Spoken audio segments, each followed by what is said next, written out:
Olá, seja bem-vindo a mais um episódio do Cinecast. Eu sou Glauber Gorski. Estamos aqui nos estúdios Metapá para falar um pouquinho mais sobre o universo do cinema, esse universo que é chamado da sétima arte.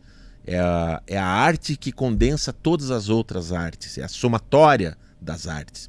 É um universo de opções, de gêneros, de escolas, de estilos. É aquela arte que faz com que você entre numa sala de cinema, ou você dê um play na sua televisão e ao final de 1h30, 2 horas, você pode sair modificado, ter sua vida, sua mente modificada. Mas não é esse assunto que a gente vai falar hoje. Não é desse tipo de filme, né, Iberson? Obrigado pelo convite, primeiramente, de novo. Estamos aqui se divertindo mais uma vez. Passeando por aqui de volta. Passeando por aqui. Viu, deixa eu perguntar, você não vai enjoar da minha cara, não? Tô vindo demais aqui, não tô? Porque quando não tô na mesa, eu tô por trás dos bastidores também, né? Pra quem não sabe, nós temos um agente infiltrado aqui, temos um agente duplo na mesa. Escondido. Iberson, como é que está? Tá tudo tranquilo? Maravilha, graças a Deus, tudo bem. Falar um pouquinho hoje de filme tiro, porrada, bomba. Tiro, porrada e bomba. Isso é cinema? Isso é filme pra se ver? É filme pra recomendar pras pessoas? Ah, tem que ter, né? Tem que ter um pouquinho de emoção na vida. Mas você acha que o filme artístico não traz emoção? Mas precisa de uma adrenalina mais forte. Uma adrenalina, né? Filmes testosterona, né? Filmes para, como diz o Hélio Barbosa, que esteve aqui no outro episódio, Sim. né? Ele tem um texto que ele fala assim, nossos irmãos cueca. Né? A gente tá falando desse tema hoje por quê? Porque ele é um tema infinito, ele é um tema recorrente, ele é de um cinema, aquele cinema do Domingo Maior, onde lá nos anos 90 passava-se filmes do Charles Bronson, filmes do Chuck Norris, né? Por que existe esse tipo de filme, né? Virou hoje em dia os memes ambulantes, né? Virou meme pra tudo que é lado na internet. Exatamente, né? Então a gente está comentando aqui, e eu já peço para quem está assistindo, que antes de mais nada, escreva nos comentários que tipo de filme, tiro, porrada e bomba, filme de ação, filme policial, filme de aventura, que tem que ter isso. Tem que explodir algum carro, alguém tem que levar um headshot, muita pancadaria e talvez uma troca de sopapos contra o vilão no final do filme. Até mesmo virou inspiração para os videoclipes, né? Você viu do Luan Santana? Que ele fez, virou tiro, porradaria no meio do filme, até carro capotando, efeito especial. Eu não vi o Luan Santana, provavelmente eu não vou ver, mas a gente tem você aqui para traduzir para esse público. Tá bom. Eu vou falar de videoclipes depois, por conta de um dos filmes que a gente vai citar aqui. Mas eu peço que, sim, mas voltando aqui, né? Antes de sermos interrompidos, né? Eu e a nossa audiência, eu peço que compartilhe, que curta, que comente principalmente, né? Que participe e diga se você gosta de filmes de ação, né? Filmes onde o mocinho, ele dá as costas para a explosão, né? Ele sai caminhando, explode atrás dele um posto de gasolina, uma casa, né, uma indústria de químicos, um carro, e ele é todo blasé, né, vai andando como se nada tivesse acontecido. Né. Filmes de macho, né, como o Mamonas Assassinas cantava, né, o Shopping Saints, né, não vejo a hora de descer do Zanjaime, pegar um cinema com o Schwarzenegger e talvez o Van Damme. Né? Se a gente for falar de filmes clássicos, isso não é cinema clássico, fica a observação aqui, mas de filmes clássicos desse gênero, que atende boa parte é uma demanda meio masculinizada, né? E atende essa catarse, a gente vai falar isso desde sempre, desde que o cinema é cinema. Desde que eram os filmes de preto e branco, desde que Chaplin corria do policial e dava um pé na bunda do policial que perseguia ele. Você acha que mudou muito da época de anos 80 pra cá? Mudou, ficou mais violento, né? Ficou mais violento e uma violência mais assumida, a ponto de baixar a indicação classificativa, né? Indicação etária. Então, filmes que eram censura 18 anos, nos anos 80, lá, Stallone Cobra, uma bobagem de censurar aquilo, não tem mínimo de violência comparado com absolutamente qualquer filme de ação, qualquer série que você veja, qualquer coisa liberada. De hoje, já. Já de alguns anos para cá, né? Então há uma acomodação de placas, né? Mesmo palavrões. Antigamente a dublagem brasileira omitia palavrões, colocava o famoso son of bitch, né? God damn it, né? Dos filmes, trocava por seu filho da mãe. Pesado. Hoje não. Hoje a dublagem ela já vai um pouco mais literal e inclusive colocando expressões mais fortes que dizem respeito à cultura, né, digamos, no caso brasileira. Então é permeado. Porque isso é cinema. Martin Scorsese fala que, né, ele entrou numa polêmica um tempo atrás dizendo que os filmes da Marvel não eram cinema, né? Já não gostei. Pode ser cinema, pode não ser cinema, mas não é cinema no sentido de que, realmente, como eu abri aqui falando, né, você sai de casa e vai para uma sala de cinema, né, como eu vi outro dia um crítico falando de uma forma muito bela, né, que faleceu o Terence Stamp, poucos antes desse período dessa gravação, um grande ator, né, um ator inglês, foi o vilão, o General Zorg do Superman 2, né, lá do clássico Superman. Fez inúmeros outros filmes e ele fez na década de 70 um filme do Pier Paolo Pasolini chamado Teorema, e esse crítico falava assim: quando ele entrou na sala de cinema e se deparou com aquele filme, com aquela direção, com aquele roteiro, com aquele ator, ao final da sessão ele saiu da sala de cinema uma pessoa diferente, né? Então esse é um dos poderes da arte, fazer isso. Não é o caso desses filmes mais comerciais. Esses filmes, de modo geral, não mudam a vida da gente. Elas permitem que sejam muito mais um passatempo. Você acha que mesmo assim ela não molda a percepção? Principalmente nessa parte da violência, né? Não acaba trazendo uma percepção diferente dessa violência? Ou só o entretenimento mesmo? É entretenimento, ele não molda porque não acaba, né? Ele nunca acaba, né? Então tem o Duro de Matar 1, 2, 3, 4, né? Tem o Desejo de Matar 1, 2, 3, 4, 5. Tem o Rambo 1, 2, 3. Então é porque não acaba, ele não se consolida, ele não se fecha, né? Mas não deixa de ser divertido, né? E aí, abrindo aqui já a nossa janela, falando do lançamento, né? Nesse período que estamos gravando esse episódio, está sendo lançado o filme Anônimo 2, né, de férias, com o Bob Odenkirk, que é um ator, ele era da comédia, né? Ele é um comediante, né? Ele trabalhou no Breaking Bad, maravilhosa série Breaking Bad, ele era o advogado do Saul Goodman, teve depois a série, né, Better Call Saul. Ele é um ator inteligente, versátil, carismático, e ele faz o Anônimo 1, que é o Nobody, né? Que a melhor cena é aquela do ônibus, né? Ficou famosa a cena do ônibus, né? Que ele tá, assim, precisando extravasar. Ele é, mais uma vez, um personagem recorrente, né? Ele é um agente que era um cleaner, né? Um assassino, alguém que trabalhava ou para algum órgão governamental, né? Ou para atendendo algumas milícias, alguma coisa assim. Ele fazia trabalhos, né? E ele estava aposentado, pai de família, né? Só que ele acaba voltando. E a gente já viu isso em inúmeros outros filmes, né? O John Wick tem disso, né? Da mesma maneira. Da mesma maneira. Então, é um tipo de gênero ou de subgênero de ação que ele vai atender essa demanda de que nós, pobres mortais, podemos ser heróis de nossas próprias histórias. Tem um pouco disso, né? O Desejo de Matar, do Charles Bronson, tinha um pouco disso. O Cavaleiro Solitário, né, dos filmes de faroeste, tinha um pouco disso. Aquele cara que você não dá nada por ele, mas ele faz tudo para mudar o ambiente onde ele está, né? Ou estabelecer de novo as regras de convivência. O próprio Rambo, né? Que vocês até chegaram a comentar num podcast. O próprio anterior, Rambo. O semblante dele fechado, do motivo, do porquê, e depois você começa a ver o porquê ele teve esse plano fechado. Mas o Rambo eu não colocaria nesse subgênero, porque o Rambo ele é fora da sociedade. Ele é alguém decalcado da sociedade. Esses personagens são pais de família, como John Wick, como Busca Implacável, com Liam Neeson, né? Eles são pessoas que querem a paz, o sossego e a tranquilidade, mas algo os coloca de novo, né, de volta ao jogo, como é o John Wick, né? O primeiro nome do primeiro filme é De Volta ao Jogo, né? Eu não assisti na época porque achei, filme de esporte, né? Não vou ver filme de esporte, queria filme de ação, até que vi o trailer. Esporte violento. Então essa violência que tá ali, essa plástica, essa pornografia da violência, né?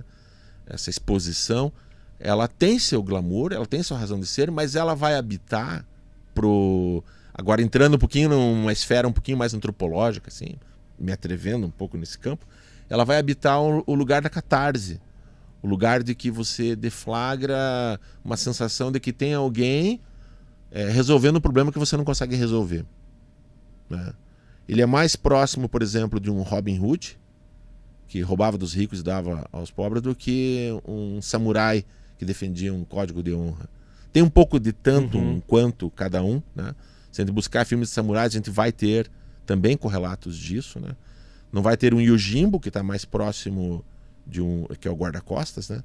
Que ele está mais próximo da pessoa decalcada da sociedade, como o guarda-costas do Kevin Costner, como o Rambo. Mas você vai ter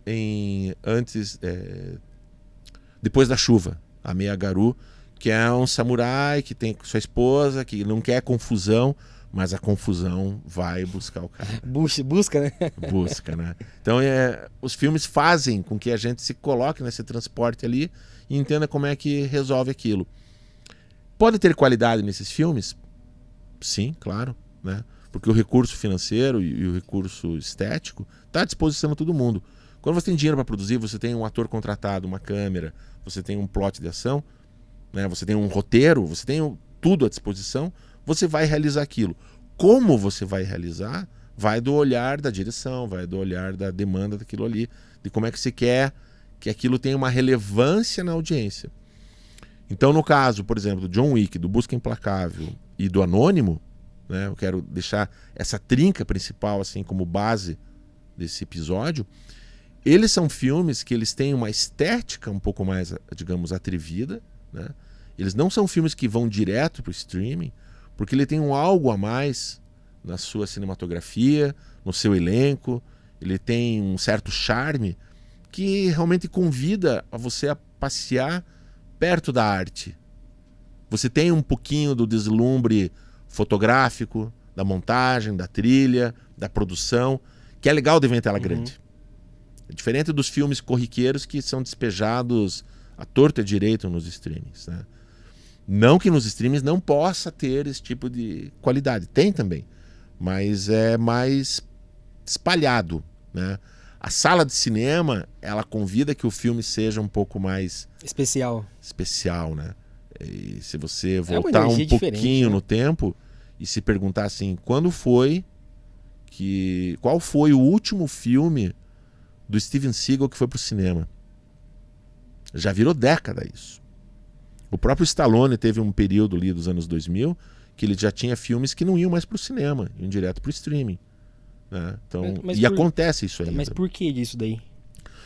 Porque de não passar pelo se a gente for maledicente aqui e for falar de uma forma meio atrevida, eu não vou dizer que é isso, mas eu escuto muita gente falar isso.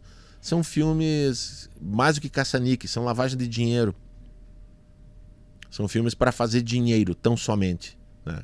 São filmes de produção rápida, de soluções práticas e de respostas simples, imediatas. Por isso que os streamings estão cheios disso. Era mais ou menos como antigamente tinham os filmes direto feitos para home video, né? Ou mais antigamente os filmes feitos para televisão. Não são filmes que contam tanto com um orçamento mais alto, não contam tanto com um planejamento estratégico de marketing, de venda daquele filme. Você coloca o Bruce Willis mesmo, né? Nos últimos 15 anos, quantidade de filme que tem nos streamings com o Bruce Willis, você procurar aí Bruce Willis, quantidade de filmes, você não tem como ver todos. E são filmes onde ele tem uma participação curta, breve, muitas vezes, ou prática. Ele chegava a fazer 4, 5 filmes num ano.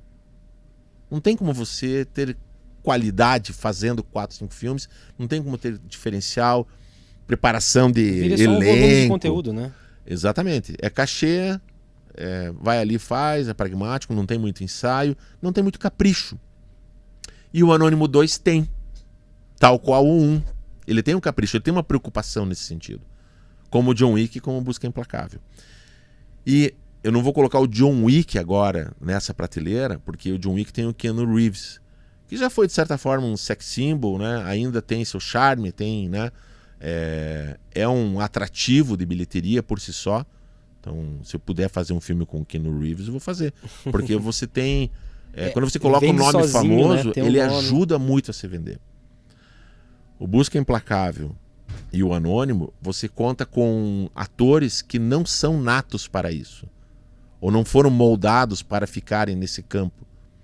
Como Van Damme, Bruce Willis, Stallone, Schwarzenegger, né? Que são do gênero, né? São do gênero e fazem seus tiros em outras áreas, né? De vez em quando o Stallone faz um filme mais artístico, o Schwarzenegger fez alguma comédia, o próprio Van Damme fez alguns filmes de metalinguagem, bem... O Van Damme, JCVD, Jean-Claude Van Damme. JCVD é o nome do filme, já viu isso aí? Não vi. Cara, recomendo. É um filme onde... JCVD, onde ele faz o papel de Jean-Claude Van Damme. Ele é o Jean-Claude Van Damme no filme. E ele tá num banco resolvendo algum problema quando rola um assalto. E todo mundo espera que ele vai lá e resolva na base do chute, do pontapé, né, e da ação. E ele apanha pra caramba, porque ele fala, cara, eu sou um ator, eu não sou um lutador. Era tudo filme. É um filme de metalinguagem, é sensacional, divertidíssimo, violento, engraçado, mas ele vai subverter o gênero. Então são tentativas que esses atores têm de fazer isso. Mas o Busca Implacável Anônimo, o Busca Implacável, ele traz o Liam Neeson, que está aí, inclusive, com a refilmagem do Corra que a Polícia Vem Aí, né? O Liam Neeson e o Bob Odenkirk. São atores que não são do gênero. Eles não têm biotipo, eles não têm charme esperado para aquele tipo de personagem, eles não têm sequer muita fama para trazer bilheteria. Mas eles fazem com que eu e você, que somos pessoas que não temos biotipo, não temos charme e nem nome para fazer bilheteria, a gente encontre neles uma pessoa comum numa situação extrema. Então, quando o Liam Neeson vai fazer o Busca Implacável, que ele é um cara, que é um agente, que tem sua família e a filha é sequestrada, e ele parte para uma vingança, ele parte para buscar ela, né, para resgatar, e é de um nível de violência, né, seja no campo das artes marciais ou do, né, o famoso tiro, porrada e bomba, ele autoriza com que abra um leque de atores que não tenham aquele biotipo a fazer esse tipo de filme. Não precisa de um bíceps avantajado, um queixo quadrado, uma voz mais grossa. Não. Precisa de atitude. E isso traz um pouquinho... Será que isso foi estratégico ou questão orçamental mesmo? Ah, não, estratégico. Certamente estratégico. Por que é estratégico? Porque o filme é muito bem feito, o Busca Implacável é muito bem feito. É bem dirigido, né? É bem tenso. Você vai encontrar isso um pouquinho no cinema do Luc Besson, que a gente já conversou aqui em outros episódios, com O Profissional, com Jean Reno, que faz o papel de um assassino e tal. Você tem uma estética apurada.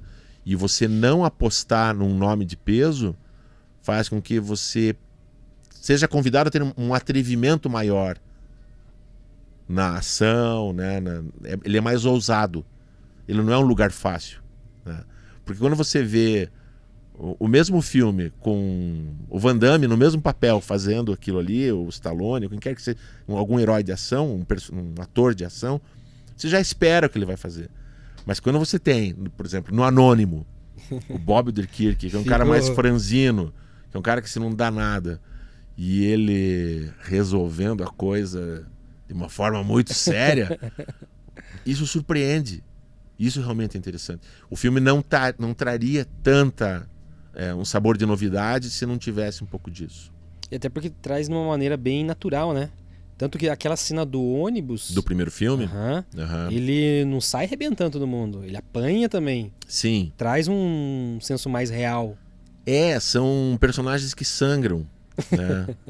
O segundo filme, eu não vou dar spoiler aqui, mas entre gostos, né, e entre altos e baixos, para mim, né, na minha opinião, na minha percepção, lógico que se fosse para comparar, se fosse uma competição, o primeiro filme é melhor que o segundo, mas o fato não é esse. O fato é que o segundo filme é muito divertido de se ver. Ele cai em algumas armadilhas que os filmes de ação acabam muitas vezes caindo, né? Tem aquela coisa que eles chamam-se já de fator esqueceram de mim, né? Que é assim, vou montar as armadilhas para atrair os bandidos e pegar todos eles nas armadilhas. Como o último Rambo teve isso, lamentavelmente teve isso, né? Monta as armadilhas e espero eles virem, né? Que é o que o Macaulay Culkin fez no Esqueceram de Mim, né? Tanto no 1 quanto no 2. Então tem... Aliás, depois no 3 também a irmã dele, né? Faz igual. Virou formulaico, né? O primeiro Anônimo já tinha um tanto disso. Esse segundo tem mais. Cai nessa armadilha. Mas ainda assim, você fazendo essa relevância, você tem a chance, fica a minha recomendação, para quem gosta do gênero. de ir ao cinema, se divertir através de uma catarse. Ele é um filme tiro, porrada, bomba e pipoca. Dá pra você comer, se divertir. Você então não vai... É um filme pra cinema. Ele é um filme pra cinema, você vai rir. Ele é um filme de boa experiência coletiva. Qual que é a classificação dele? Vamos ver aqui, mas eu acredito que seja meio alto, assim, porque nível de violência eu tá vi, sempre ali, né? Eu assisti o trailer dele, né? Então eu vi o quanto de cena de ação, tiro, sangue pra tudo quanto é lado. Principalmente naquela parte que ele faz as armadilhas, que já tem no próprio trailer, né? Uhum. O quanto que puxa a adrenalina. Então, porque, aliás, trailer é um problema, né? Eu queria não ter visto o trailer, porque o trailer, ele muitas vezes retira a experiência da surpresa. Tem cenas lá que você já espera acontecer no filme. Mas, nesse filme, tem muita coisa surpreendente no filme. Eu não posso dar spoiler aqui. Eu não posso dar spoiler. Um pouquinho. Tá, eu não vou dar um spoiler, mas eu vou aventar uma possibilidade que é aventada desde o primeiro filme, de que esse personagem, esse universo onde vive o personagem, né, o Miles, né, o nome do personagem, ele está no mesmo universo onde vive o personagem do John Wick. E que talvez em algum momento mais pra frente tenha algum filme que faça... John Wick encerrou a franquia do John Wick, né, no 4, mas existem outros, Bailarina, né, tem outros filmes para serem produzidos, séries e tal, e talvez haja um crossover. E Que tem legal. uma cena específica nesse filme que te leva pro John Wick. Tem uma situação que ele passa, tá? Uma situação, digamos assim, meio definitiva. Quem assistiu o filme sabe do que eu tô falando. Tem uma situação um pouquinho definitiva para ele, fisicamente falando, que imediatamente, olha o John Wick aí. Então tem algo, eles têm algo em comum. Se consegue, se você quiser, você tem isso, né? Então, e por que também tem essa possibilidade? Porque o roteirista é o mesmo. Por isso é parecido, né? Você tem a base da história é a mesma. Então é o mesmo criador da série John Wick, né, do personagem do primeiro filme, é também do Anônimo. Até porque você comentou já hoje comigo ali que são diretores diferentes, né? Do 1 e do 2 são. Do 1 e do 2 são. Eu separei aqui porque assim, a gente vai ficando um pouco mais velho e vai criando muita memória antiga, vai guardando, daí o HD vai ficando meio cheio e fica um pouco difícil da gente memorizar tudo que de novo acaba acontecendo. O diretor do segundo filme, vamos aqui. Ilya Naishuller. Esse é do primeiro filme. Primeiro? Esse é do primeiro. Legal. Esse é o russo, né? Ele ficou um pouco famoso com o filme Hardcore, que é todo em ponto de vista, plano de sequência, né? Gravado meio que com um GoPro. Um filme com cara de videogame. Jogo, né? Cara de videogame mesmo. Eu vi algumas cenas, eu não vi o filme, né? Também bem violento, bem atrevido. Mas ele é um diretor que eu não sabia que eu era fã dele, porque eu não sabia que era ele que tinha dirigido alguns clipes de uma banda que eu adoro. É uma banda russa, chamada Leningrad. E tem alguns clipes que são simplesmente peças de cinema e violentas. Com direção dele. Com direção dele. Então ele é um diretor de videoclipes, mas não é que ele dirige videoclipe, ele faz pequenos filmes. Os videoclipes são filmes. Né? Depois aqui em off eu vou mostrar pra ele, porque assim, procura aí no YouTube. Procura Leningrad, né, videoclipe. Tem um que eu não vou saber o nome da música porque é tudo em russo, mas se passa a história são coisas paralelas acontecendo. Ele é um videoclipe em reverso. Olha! Totalmente em reverso. Ele é todo de trás para frente. E se passa num circo. Numa apresentação num circo. E reverso em slow motion.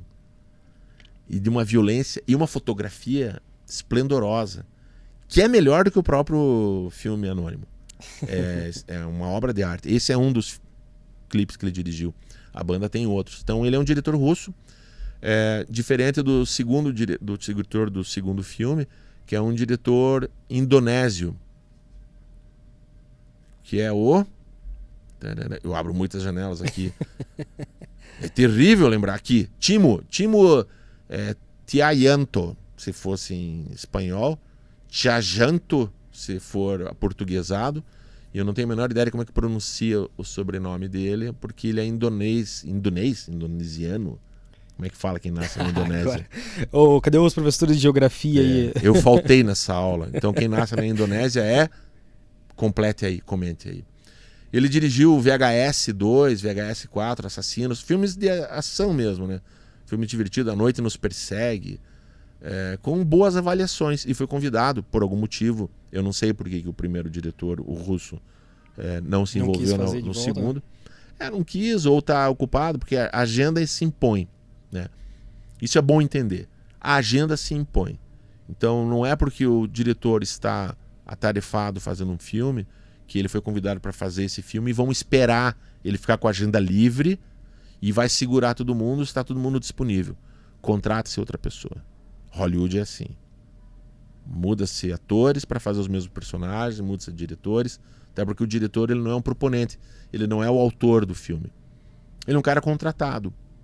Assim como a gente falou do Rambo, né? No primeiro Rambo é o Ted Kotcheff, no segundo Rambo é o George Pancosmatos, no terceiro Rambo era para ser o Russell Mulcahy e foi o Peter MacDonald, né? No quarto Rambo é o próprio Stallone e no quinto Rambo também já não sei quem é, porque é alguém da geração nova, né? Que meu HD tá cheio, não cabe mais. Não são filmes clássicos, mas são filmes... Eu sei o nome dos outros porque era na época que o meu HD estava um HD bem disponível, né? Bem vazio. Mas esse diretor, ele mantém ainda assim a estética, ela é muito similar ao primeiro filme. A fotografia, a direção, a montagem, a decupagem, né? A forma de contar a história através dos enquadramentos é a mesma, funciona bem, é bonito. Talvez boa parte da equipe técnica seja a mesma do primeiro filme, o que ajuda a dar uma...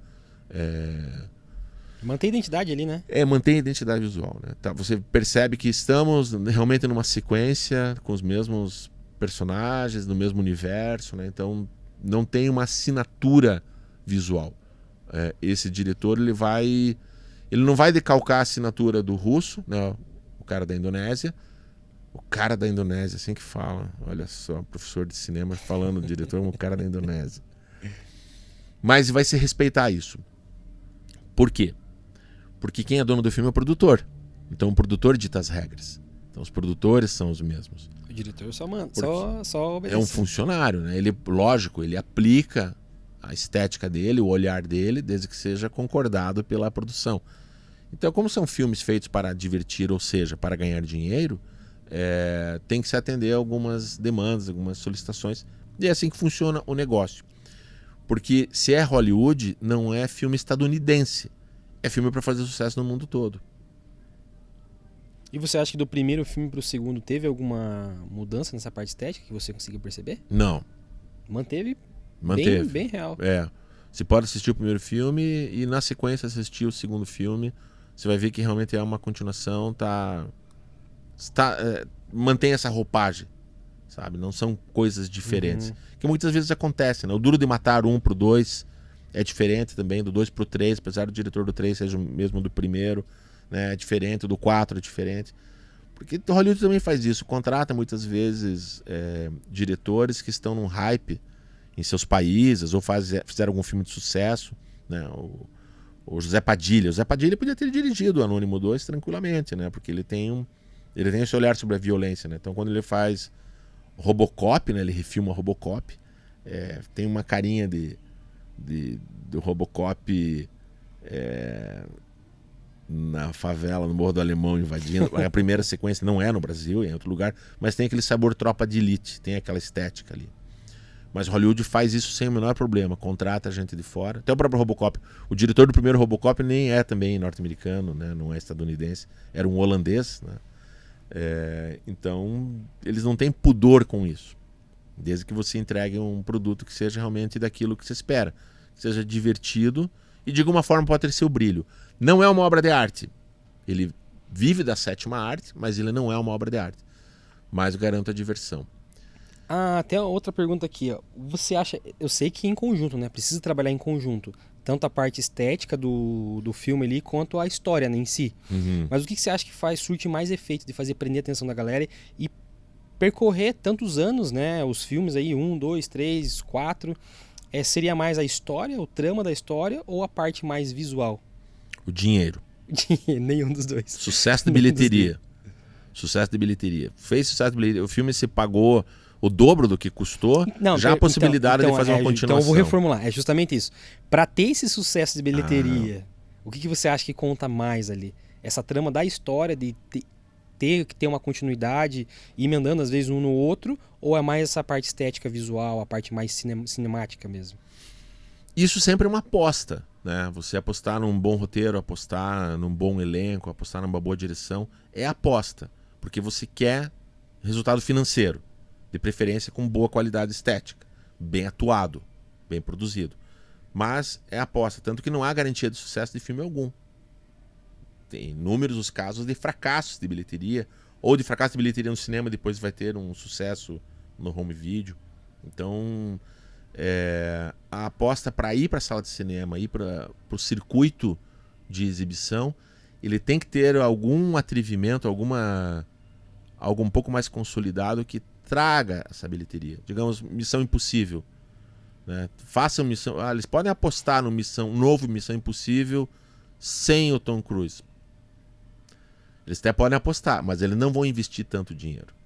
Aí eles vão se atrever em outro lugar. Talvez uma história mais atrevida, né? Com uma linguagem diferenciada, né? Então, o que te dá a garantia? Porque tem que pagar as contas. O fato é esse, né? Ele tem que pagar as contas.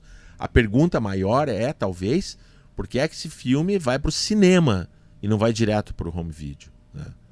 Porque se para a produtora tudo que ela quer faturar, para ela não faz diferença se é cinema ou não. Cinema é uma coisa mais romântica e tal. Cinema é bom para o dono do cinema que vende pipoca. De fato é.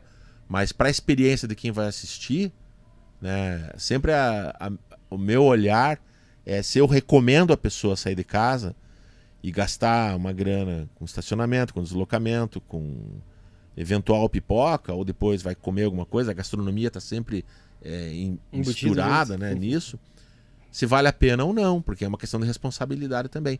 Mas vai do que você espera do filme. Então, se a pessoa fala assim, eu quero ver um filme de ação, né, vale a pena ver o Anônimo 2 no cinema? Vale. Se você é desse público, se você tem esse perfil, vale. Vale investir o teu tempo, vale investir o dinheiro. Essa é a principal pergunta. Se isso vai ser um sucesso de bilheteria que vai trazer mais uma continuação, não se sabe. Não tem como saber. Não se sabe. Mas certamente quem produz e quer ganhar dinheiro já está elaborando, calculando e descobrindo se vai ser feito, e se for feito, se vai passar no cinema, e se é o mesmo elenco, se é a mesma equipe e grana, tarará, porque o que vai ditar a regra, né, a capacidade de realização de uma continuação é o sucesso financeiro do filme que está em cartaz. Então fica nessa... É sempre esse campo, né, do mercado. Follow the money. Né? E da aposta, tem que apostar no que vai dar certo. Não deixa de ser meio aposta. Meio que no escuro. Né? Mas aí como todo bom investidor deveria fazer, de não colocar todos os ovos na mesma cesta, os estúdios, né, eles apostam em filmes diferentes. Então eles apostam, assim como numa grande produção. Não é um filme barato esse filme, não é. Ele tem dinheiro, você enxerga o dinheiro no filme. Mas eles também apostam em filmes menores, né, de novos autores, de cineastas. E eles ficam observando aquele filme, ganha um prêmio, teve um hype na internet, tem alguém falando bem. E aquilo pode trazer dinheiro. De repente eles compram aquele filme que não é deles, né, os estúdios fazem isso, né? Compram e relançam, distribuem de outra forma para ganhar dinheiro com uma obra produzida por outro. Bruxa de Blair é um desses casos. Mas é sempre esse olhar sobre o mercado, né? Sobre a questão do faturamento. Porque essa é a capacidade que o cinema tem de continuar fazendo filmes. A não ser que você se utilize de editais e leis de incentivo que são maravilhosas, sensacionais, que permitem com que você aposte em algo que possa não dar certo, né? É o edital, é a lei de incentivo que permite que você tenha um atrevimento. Você não precisa fazer um filme fácil, não precisa fazer um filme de solução simples, você não precisa dessa necessidade urgente da bilheteria. Então é um convite a mais de você ser atrevido na arte. E também no entretenimento. Você pode apostar num entretenimento diferenciado. Né? Você pode matar o mocinho. Né? O cinema de entretenimento raramente faz isso. Mata. Acontece. Mas você pode matar. Você tem um Rambo que morre ou não morre. Você não tem certeza se ele morreu ou não. O tiro que ele levou foi mortal. Né? A ferida dele é mortal, mas você não vê ele morto no filme. Então eles sempre jogam com isso. Né?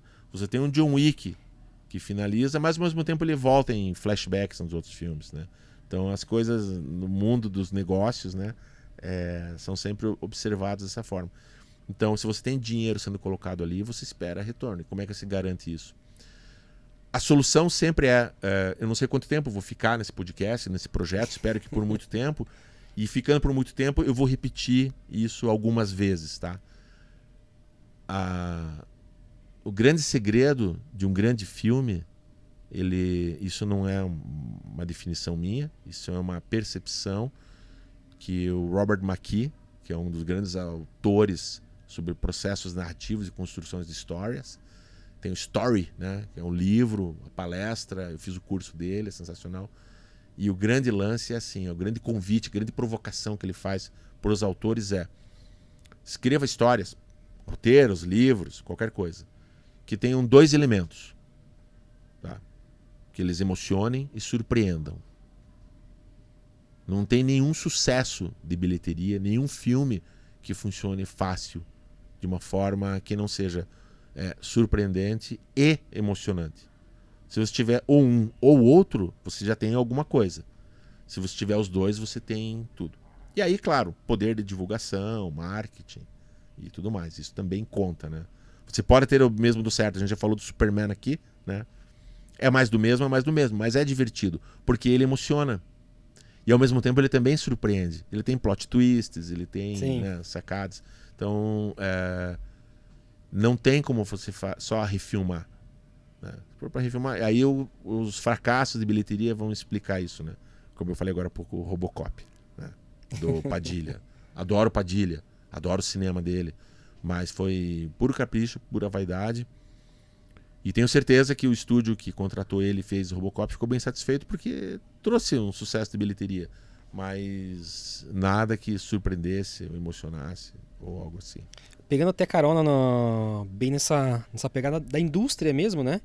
Do mercado audiovisual, o Hollywood ainda dita as regras? Porque tem filmes da mesma pegada do que a gente está comentando hoje, alguns japonês, coreano, mas ainda assim você acha que Hollywood continua ditando as regras do mercado? Ah, boa. Você colocou do mercado. Isso sim, tá? Hollywood nunca ditou as regras do cinema. Isso não. Né? Mas do sucesso mercadológico do cinema, sim. Por quê? Porque ele vai testando, né? Vai medindo a temperatura das coisas. Né? Filmes mais épicos. Agora é o cinema mais catástrofe. Agora são os filmes de terror. Né? Então, essa regra do mercado, de entender o mercado, sim. Por quê? Porque Hollywood é cinema mundial. Ele depende do dinheiro de filmes que circulam o mundo todo. Né? Então, países que não recebem os filmes são observados porque aquele filme não está fazendo sucesso ali. Né? Alguns mercados mais fechados, como já foi o caso da China, não é mais, né? Então Missão Impossível é um sucesso na China, muitos filmes são, e assim como alguns outros filmes não são bem vistos em alguns outros países, né? A gente tem inclusive aqui no Brasil um caso um pouco controverso, né? Quando o próprio Stallone veio filmar aqui o Mercenários 2, né? Foi filmado aqui. Foi o 2 ou foi um? Foi o 2. Foi o 2, né? E ele fez algumas piadas, são piadas, né? Alguns comentários em entrevistas que não foi bem visto aqui e nunca mais pisou os pés aqui, nunca mais produziu aqui. O que é uma bobagem acontecer isso, mas o pessoal fica ofendido, tal. Ficou ofendido uma vez com um comentário do Robin Williams também, ficou ofendido com os Simpsons. Cara, a função dessa arte de entretenimento, né, é provocar, né? E provocando tem hype, tem audiência, né? Então, o Hollywood não é que ele continua ditando as regras, né? Porque Hollywood é onde nós, aqui na nossa cultura, a gente é um pouco arraigado com isso, assim, no sentido cultural, histórico, né? Como a programação da televisão, os famosos enlatados de USA, das 9 às 6, né? Como o Renato Russo já cantava, né? A programação faz com que você assista a TV para que você não veja que o programado é você, como Gabriel Pensador cantava. Mas assim, de fato, no mundo como um todo lugar tem seu mercado. E tem um mercado que manda naquele lugar, né? Se você entrar no cinema de Bollywood, na Índia... Nossa! É simplesmente uma coisa abissal, sabe? Hollywood é brincadeira, é pequeno. Pequeno, tem... É muito núcleos bizarro, de muito estúdios. bizarro. Mas Bollywood é um exemplo, né? Existem meia dúzia de outros sítios mercadológicos, vamos dizer assim, que Hollywood nem faz muita cócega nesses lugares. Não tem penetração, não tem alcance, né? É que o Brasil, por exemplo, não é receptivo a todo e qualquer tipo de filme de fora, né? As pessoas confundem, por exemplo, o cara assiste 007 achando que é Hollywood. Não é. É produção inglesa. Olha aí. Nunca foi Hollywood, né? A gente tem... mas é filme falado em inglês. Não é a mesma coisa, entendeu? Não tem essa percepção. A gente pega lá os filmes do Luc Besson, né, que a gente falou. É cinema francês, falado em inglês, né? Então ele tem essa cara de... Por quê? Porque vende mais. Você pega os filmes de faroeste do Sérgio Leone. São filmes de faroeste que você coloca no mesmo balaio, tá? Quando você ia na videolocadora, tinha lá Era Uma Vez no Oeste, tava junto do Dólar Furado, tinha Matar ou Morrer. Separadinho ali, né? Não, tava tudo na mesma prateleira, faroeste. Cara, são filmes estadunidenses, são filmes italianos, né? Os filmes do Sérgio Leone são filmes dirigidos por italianos, atuados por americanos e rodados na Espanha. Nossa! Então, porque o que vale? Vale o mercado. E onde que esses filmes fizeram sucesso? No mundo todo. E não são produções hollywoodianas.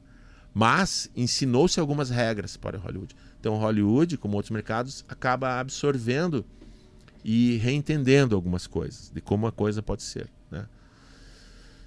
Deixa eu te perguntar uma coisa. Vamos lá. Cinema tiro, porrada e bomba. É cinema de tiozão? Nunca, né? Isso daí Nunca? Não. Isso aí desde criança a gente já tem essa enraizada dentro da gente. Principalmente porque, não, isso aqui tem tiro. O que a mãe geralmente faz? Não, isso aqui é muito violento. Uhum. Aí que desperta a vontade de assistir, pronto. Uhum. Então eu acredito que não. Até separei alguns aqui, ó. Por exemplo, os Mercenários, né? Uhum. Que é um baita filmaço. A Hora do Rush, uhum, com o Jack Chan. Uhum. Mad Max, Missão Impossível, 007, então, Bad Boys. Então, Uhum. que é alguns filmes que tem tiro e porrada de bomba, mas tem, principalmente que eu gosto, né? Que tem essa parte cômica junto. Uhum. Que daí você consegue trazer um pouquinho mais pro lado da família. E cada um desses filmes, eles têm sua estética própria, né? Tem filmes que são mix, né? De cinema chinês, né? Uhum. Absorve ele, por mais que seja produção norte-americana, dirigido por um cineasta norte-americano. O Brett Ratner, né, do Hora do Rush. Você tem nesse pacote filmes ingleses, né, como o próprio Missão Impossível em sua origem não é americano, ele é inglês, né? Ele é inglês. O 007 é inglês. O que mais que se citou aí também? Tem Esquadrão Suicida.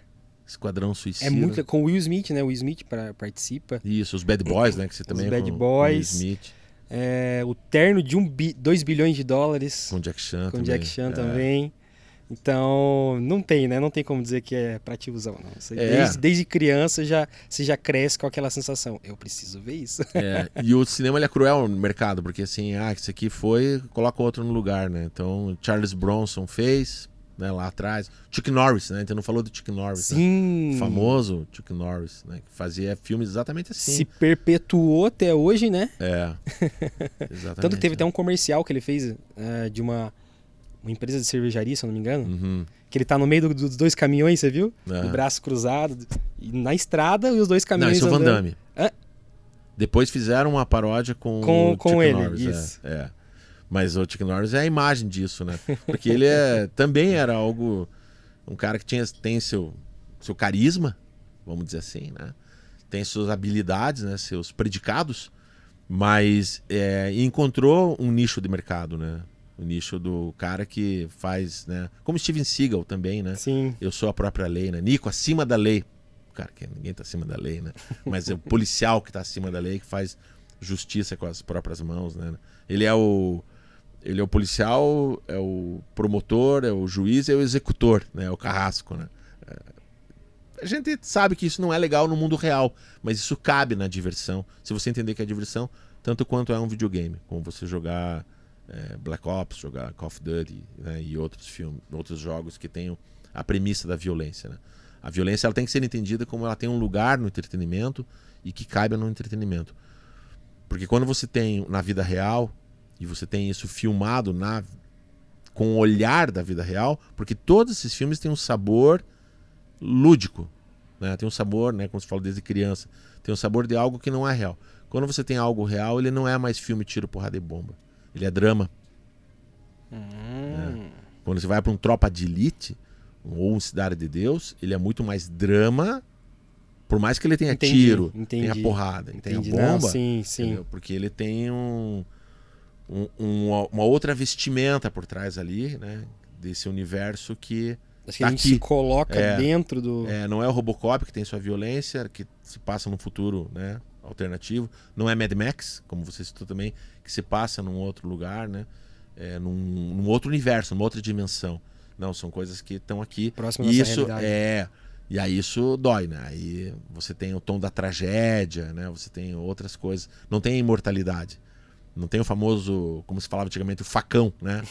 Que é muito facão esse filme, né? Rambo é muito facão, né? Cara tirando, cai um monte de morto e nenhum oficial treinado consegue acertar um tiro nele. Né? Então, mas a gente tem que entender que isso é o lugar um pouquinho do entretenimento. E quando a gente vai para uma sala de cinema ou na frente do streaming assistir, a gente também tem que saber que a gente está ligando uma chavinha mental e desligando outra. Né? É diferente do cinema de arte que você abre, né, a senha do teu cofre mental e deixa aquilo modificar a tua vida. Esses filmes não têm essa pretensão. Salvo algumas exceções. E eu vou colocar aqui como exceção o Profissional do Luc Besson. Os detratores de Luc Besson, por favor, não percam a minha amizade. Eu sou um detrator do Luc Besson também. Ele não acerta sempre. Então fica essa minha recomendação. Para quem quer ver cinema um pouco mais clássico desse gênero, eu recomendo assistir o grande clássico Desejo de Matar, do Charles Bronson, que também é um homem normal, é um homem de família, que ele é diferente desses personagens que volta para o mundo da violência por algum motivo, né? A vida faz com que atrai eles. Ele é alguém que é colocado no mundo da violência e ele é um personagem que ele se modifica, né? Esses personagens de modo geral não se modificam nos filmes, eles perpetuam, né? Mas o primeiro, Desejo de Matar, de 1974, ele é forte, ele é amargo, ele é doído e ele tem esse sabor, né? Ele tem quase um sabor trágico. Ele fica ali perto da tragédia urbana, mas tem essa catarse dentro dele. O segundo já vai mais. O segundo também recomendo. Do 3 em diante, consuma com moderações. Você já perde um pouquinho a essência do que veio? Exatamente. Então, nesse nosso episódio de hoje, a gente falou desses filmes. Eu gostaria muito, não só de ouvir você como eu ouvi, a gente vai conversar mais sobre, mas de ouvir você que está nos ouvindo, né? Então, comente quais são os seus filmes de ação, se é que você gosta desse tipo de gênero, né? Que tem gente que não gosta, né? Eu mesmo, de vez em quando, dou um tempo nesse tipo de filme porque dá uma estafada, né? Mas, às vezes, a gente volta, né? E o Anônimo 2 é um convite para que você se divirta, né? E assista numa sala de cinema. Ele tem um bônus. Eu vou dar 2 spoilers, tá? Não da história, mas sobre o filme. Primeiro, não tem pós-crédito, ainda bem, né? Ele também não é um filme de gente voando, com luz que sai da terra em direção ao céu, não tem nada disso, né? Mas ele não tem pós-crédito, então acabou o filme, você pode tranquilamente sair da sala de cinema enquanto rola os créditos. Porque todo mundo se pergunta quando o filme acaba, e aí, tem pós-crédito ou não? Vai ter ou não vai ter? Então estamos dando esse serviço aqui. E segundo, se você assistir o filme até o fim, até o último crédito, esperar acabar e a sala de cinema tivesse com as luzes acesas, vai ter passado 1h e 29 minutos. Ele é um filme curto. Com os créditos? Com os créditos. Ele é um filme de 1h e Nossa. 20. Então isso é uma delícia nos dias de hoje.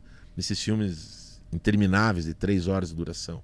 Eu não gosto, é uma coisa minha, assim. Eu acho que tem seu lugar, mas não é na sala de cinema onde eu tenho que provocar um intervalo para correr, fazer um pit stop. Então também tem essa recomendação. É um filme curto. É um filme que você vai lá, se diverte. E, né, e passa toda a emoção ali, mesmo num período curto de tempo. Ele não é apressado, por incrível, ele não parece que dura 1h e 20, 1h e 20 e pouco. Dá a sensação de que é longo. Dá a sensação e não é arrastado. Cara, ele é um filme extremamente bem montado. Então tem esse bônus, que é um mérito de poucos filmes. Então bora assistir. Bora assistir. Convido você que assista também, Bruce. Convido você que é fã do gênero, assista. E você que não é fã do gênero, não assista. Tá? É importante você usar o teu tempo em teu favor das coisas que realmente ou te interessem ou que possam de alguma forma modificar você. Não vai modificar ninguém. É só mais um entretenimento muito bem feito. A gente fica por aqui. Obrigado. Pela troca aqui. Obrigado demais pelo bate-papo também. Acredito que somou muito comigo. Aprendi bastante coisa. Imagina, isso aqui é só... Estamos só jogando as coisas na mesa aqui. Espero que o aprendizado ele venha de alguma forma sempre, né, mas de outros lugares também. E fica o convite para que, mais uma vez, peço, que curta, comente, compartilhe. E espero vocês num próximo episódio. Até lá.